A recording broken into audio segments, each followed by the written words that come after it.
What do you think about crypto? Have you think about crypto and AI? I have. I'll tell you why. What are your opinions about crypto and AI? I'm giving the interview. I'm just kidding. No, I'll tell you. I think AI will not have the authority to spend somebody's money with a bank account because they're not a person. AI will be able to spend people's crypto because you can authorize them to. Okay, that is a good argument. Yeah. The real work in the economy will overwhelmingly be conducted by AI agents. Yeah. And that certainly in 5 years. Overwhelmingly. Overwhelmingly. So dominated by that.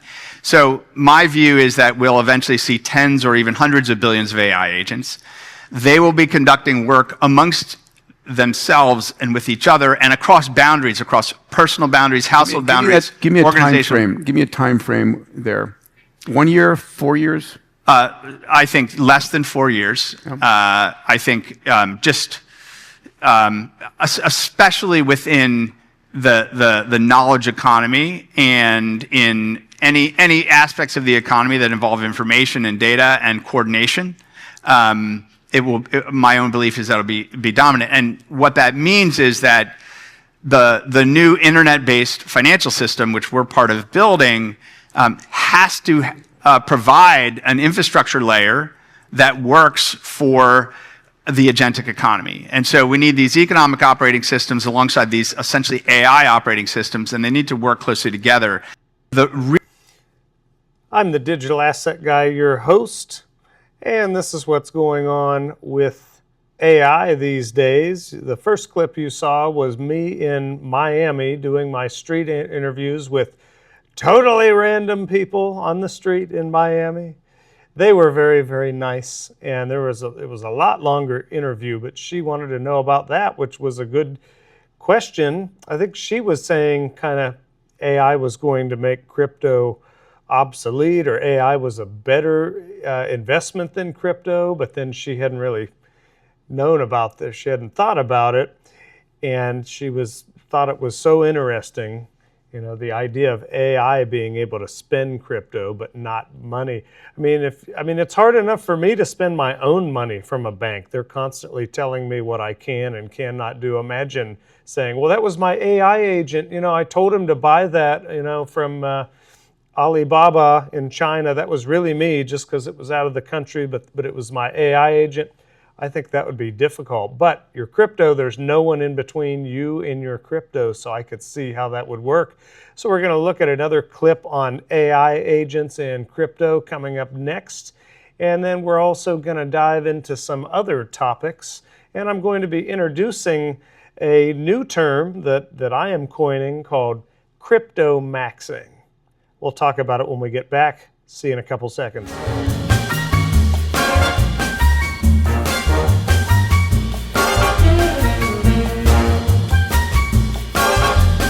So I think it's kind of exciting that you have a brand new asset class.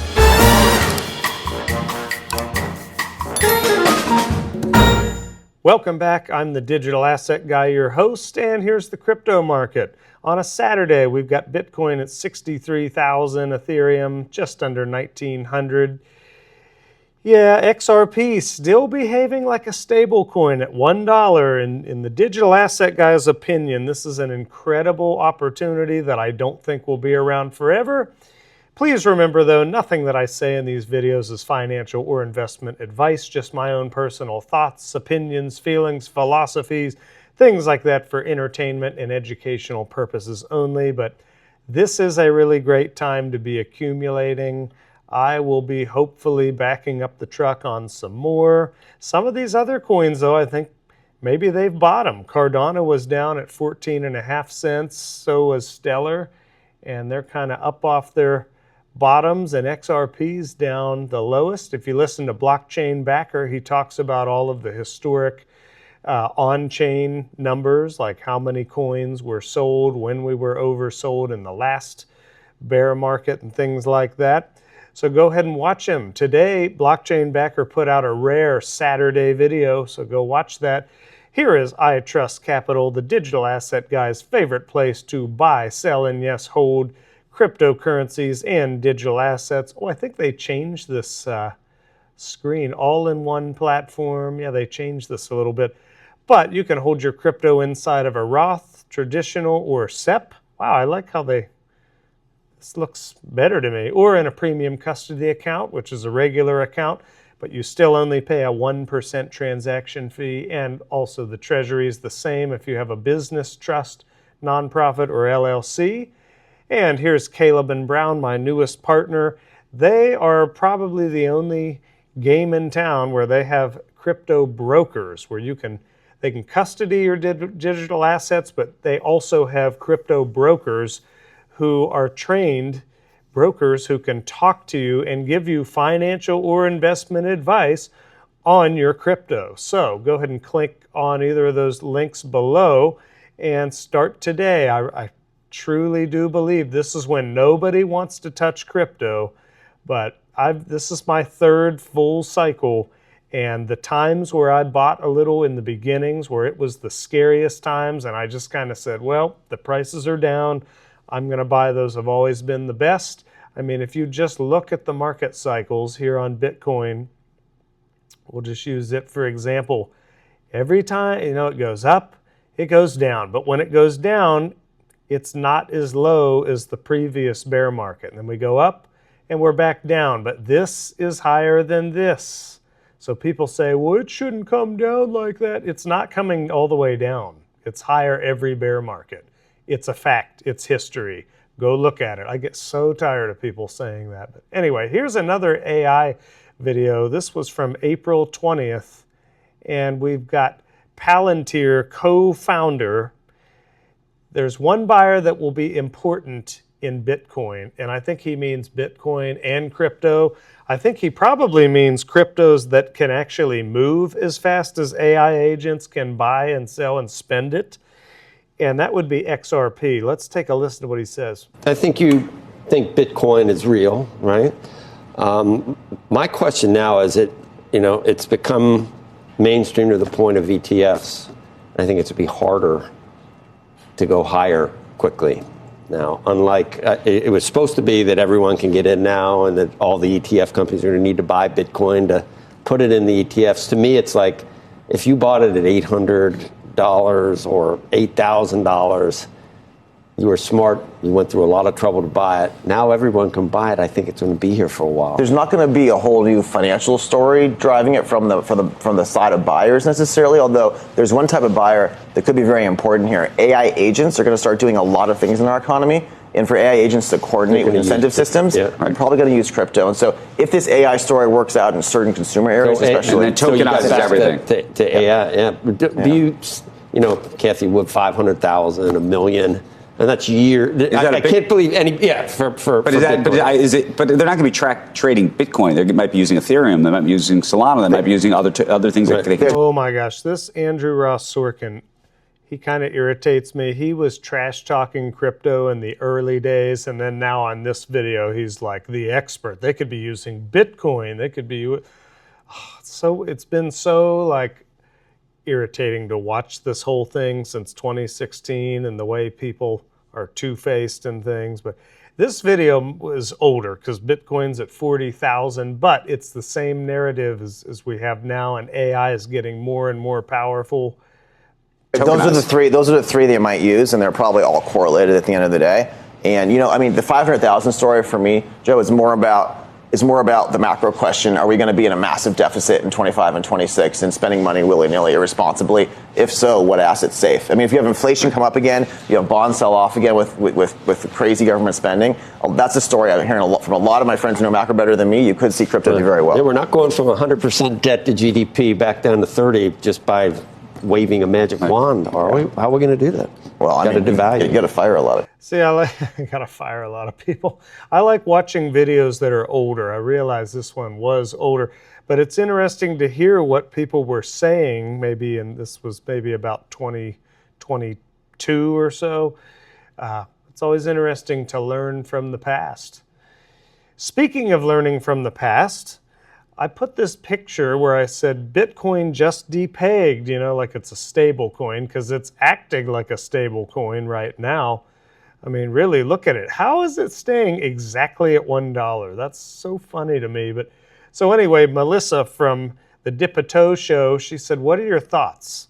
So I posted this. I said, my thoughts are that this feels exactly how it did bottoming in 2018 and 2022. Only for me personally, there is much less to feel down about since this time I sold near the top. That is the truth. If you learn to ride the waves instead of letting them knock you down, it's a lot more fun and you make a lot more money. I remember watching XRP go from half a penny to over $3 in 2017 and then back down. And sentiment was the absolute worst ever. Until the lawsuit, of course. I remember seeing Bitcoin maxis in early 2021. I meant to say early 2022, the end of the cycle, tweeting things like, F you bears, we're still in a bull run. This is just a big pullback and stuff. I remember them saying that in the bear market of 2022, and we went up to about 67,000 and then came back down. That's what they were all saying. They're saying, oh, we're going to 100,000. I remember saying, I don't know about 100. That's a big, fat, round number. I don't know if we're going to get through that this time based on the last cycle. And so I said, now that I've been here through 3 cycles, when I zoom out, it is easy for me to see the similarities in emotions at specific times. And thanks to Blockchain Backer, I've been able to learn about the actual numbers and charts to go with it. That is the truth, because I kind of learned to go against the sentiment and the psychology, even early on in crypto Twitter and crypto YouTube. And when people would start getting really emotional, one way or the other, it usually was the opposite what was about to happen in the market. So that's just something to think about. And Blockchain Backer, if you haven't watched him, you really need to watch him. In my opinion, he is the best in the industry.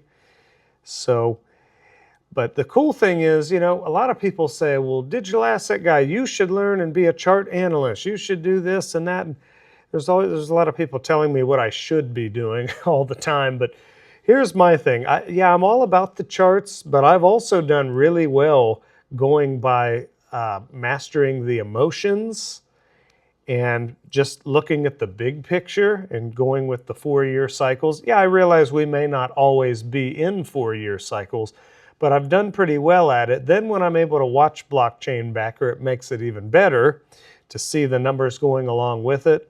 I even synthesize other chart analysts and things, and I've done very, very well. I've done very well.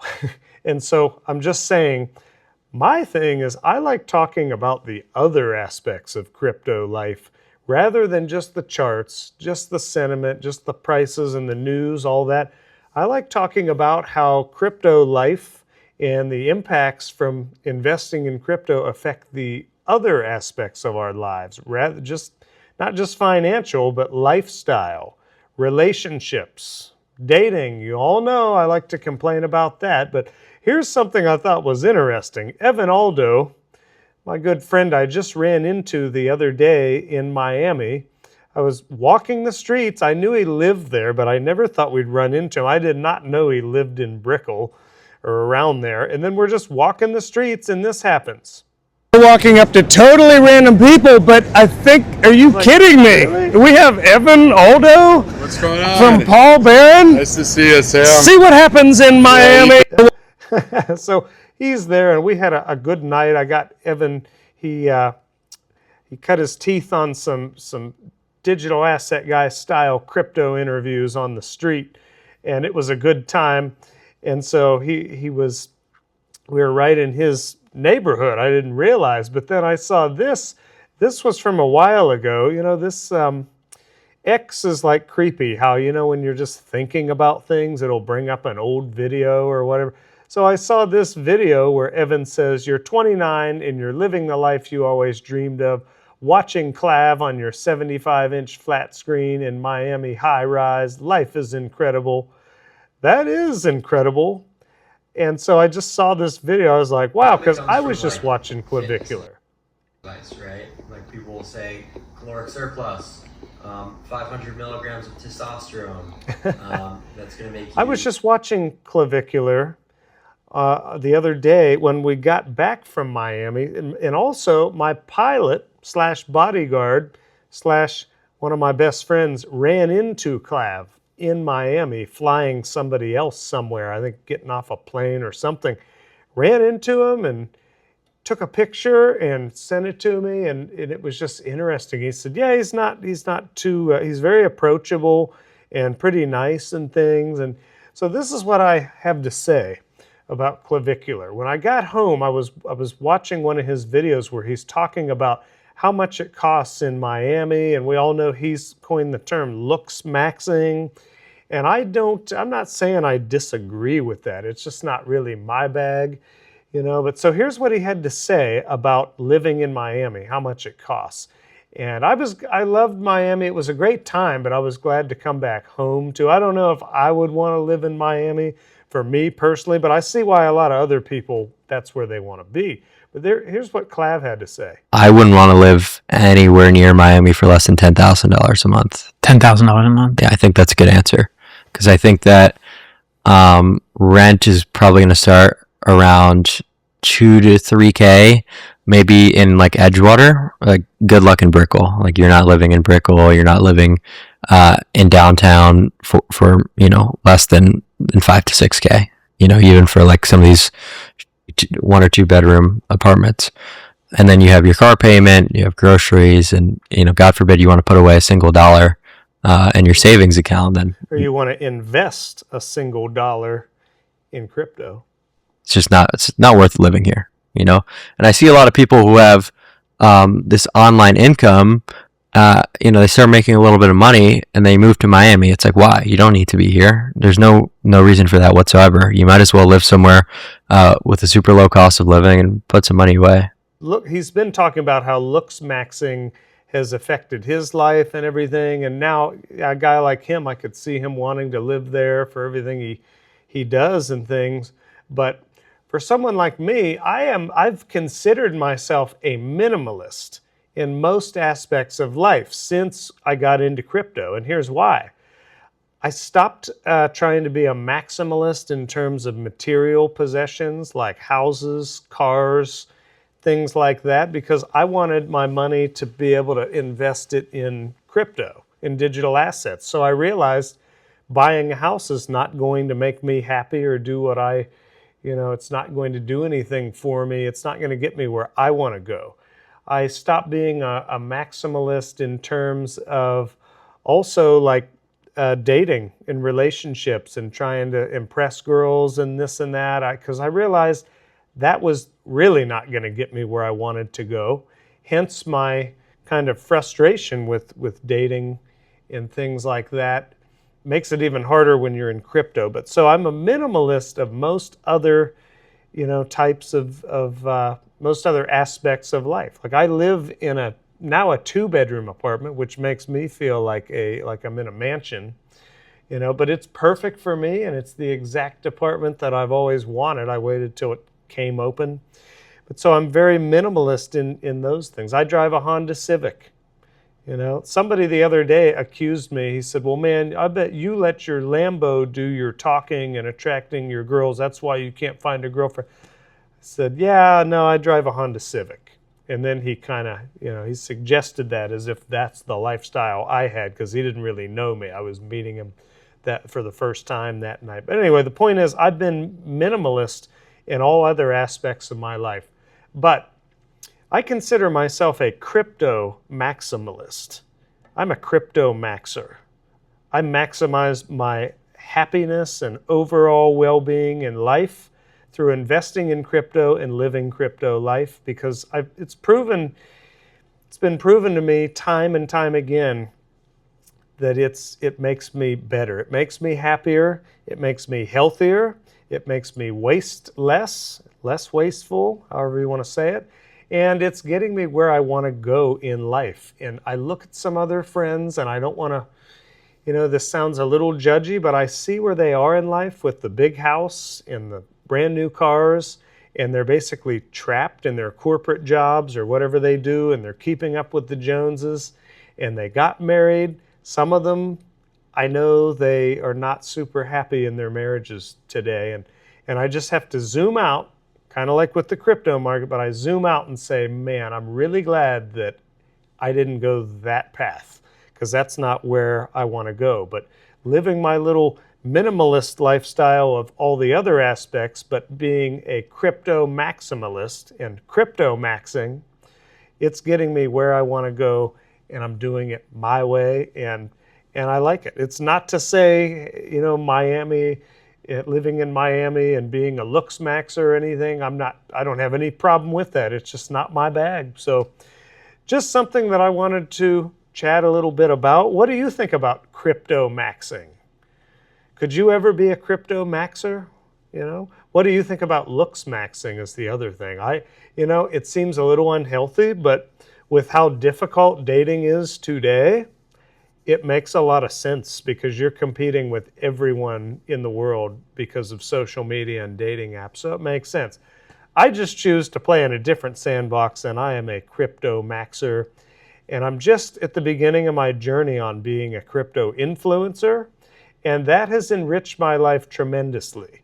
They just announced the rule on YouTube that you're going to have twice as many watch hours, which basically meant I might not be able to get monetized. I was a little grumpy about this, but you know what? I got to thinking about it, talking with some friends, and I thought the things that my little YouTube channel has done that you're watching right now, and my shorts with the street interviews and my other content that I post on social media, the way that's enriched my life and made me happier, it's priceless. And so I'm not really worried about getting monetized just to make, $100 a month or whatever you make when you first get started. I mean, yeah, I'm interested in the big money someday if I get a large following, but for now, it's not a huge deal to me, because that's not what I value in life. What I value in life is experience. I'm an experience-hungry person. I want to travel. I want to meet new friends. I want to go with my best friends on trips and laugh and